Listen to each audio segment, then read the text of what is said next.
नमस्कार, तुमचं खूप खूप मनापासून स्वागत आहे। तर आज इथे मी तयार करत आहे आवळ्याचं लोणचं, तिखट लोणचं। तर इथे मी 1 किलो आवळा घेतलेले आहेत।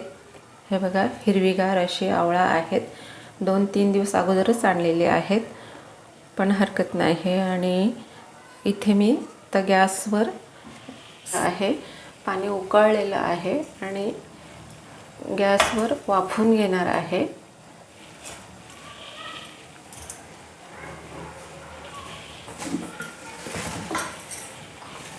इथे छान आपण वाफ काढून घेणार आहे। तोपर्यंत आपण साहित्य बघूया। इथे आपण बघा साहित्य बघणार आहोत। इथे 1 चमचा ओवा आहे, जिरं मोठा चमचा 1 आणि 2 चमचे बडीशेप घेतलेले आहे। ही कलंजी 1 चमचा घेतलेले आहे आणि अर्धा चमचा मेथी घेतलेली आहे। इथे हळद 1 चमचा टाकून घेणार आहे। मिरची पावडर 1 मोठा चमचा आहे। हे सेंधा नमक 2 चमचे आहे।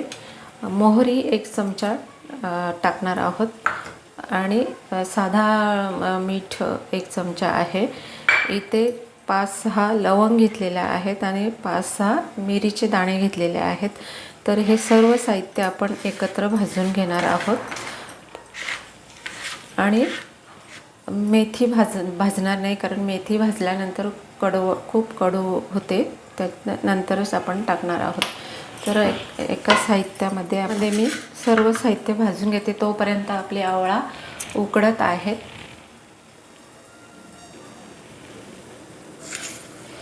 इथे 1 चमचा मी मोहरी, अजून 1 चमचा, असे 2 चमचे मोहरी टाकून घेते आणि सर्व साहित्य भाजून घेणार आहे। जास्त ब्राऊन होऊन द्यायचं नाही, फक्त साधारण भाजून घ्यायचं आहे।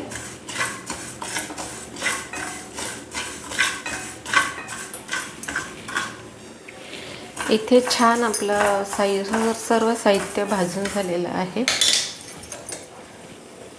तर आपण मिक्सरमध्ये बारीक करून घेणार आहोत। हे अशीच टाकणार आहे अर्धा चमचा आणि जाडसर वाटून घेणार आहोत। इथे बघा, असं जाडसर आपलं साहित्य वाटून झालेलं आहे। छान असा वास येतो आहे। तर आपण आवळा झालेले आहेत का बघूया।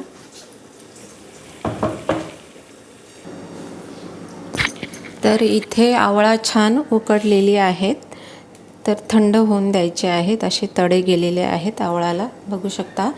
तर आपण याच्या सर्व फोडी काढून घेणार आहोत आणि थंड होऊन द्यायचं आहे आणि पूर्ण ड्राय करून द्यायचं आहे। नंतर आपण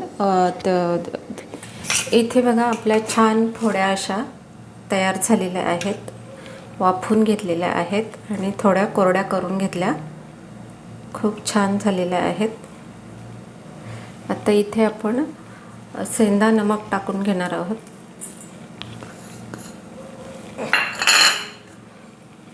साधा मीठ टाकून घेते।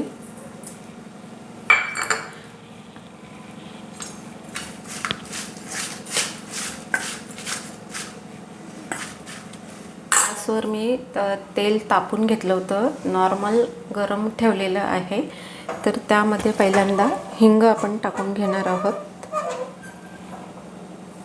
म्हणजे जळू नये म्हणून।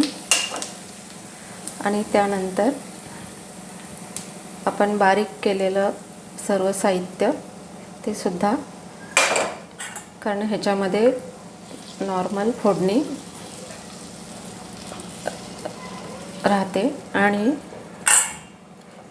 लाल तिखट टाकून घ्यायचं आहे।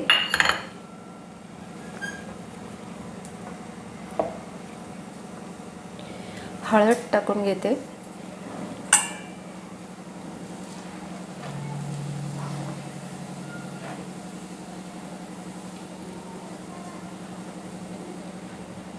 गरम तेलाची जर आपण फोडणी डायरेक्ट दिली तर लोणचं खराब होऊ शकतं, कारण ते मऊ होतं। तर आपण नॉर्मल थंड करूनच तेल टाकून घेणार आहोत। आता ह्या फोडणीला छान असा वास सुटलेला आहे।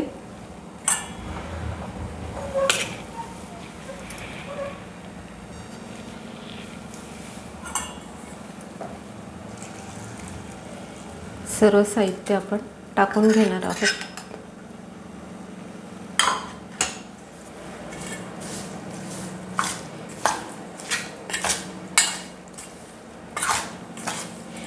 इथे छान आपलं लोणचं तयार झालेलं आहे.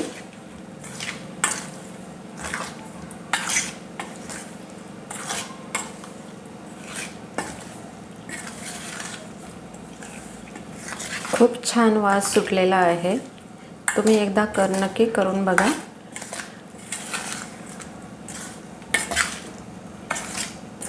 माझ्या पद्धतीने असं आवळ्याचं लोणचं करून बघा.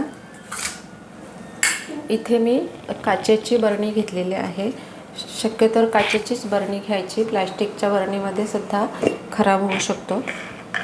तर काचेची बरणी कोरडी करून आणि त्यामध्ये पण आता हे लोणचं थंड झालं की पूर्णपणे बरणीत भरून ठेवणार आहोत. इथे आपलं लोणचं छान थंड झालेलं आहे. छान असा वास सुटलेला आहे, तुम्ही बघू शकता. आवळ्याचं लोणचं तर आपण बरणीमध्ये भरून ठेवणार आहोत.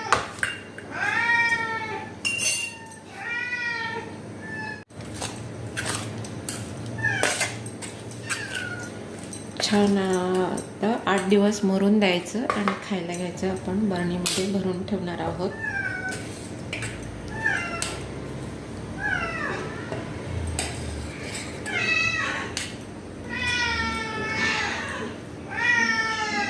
छान बघा, आपलं बरणीमध्ये भरून झालेलं आहे. खूप सुंदर असं. तर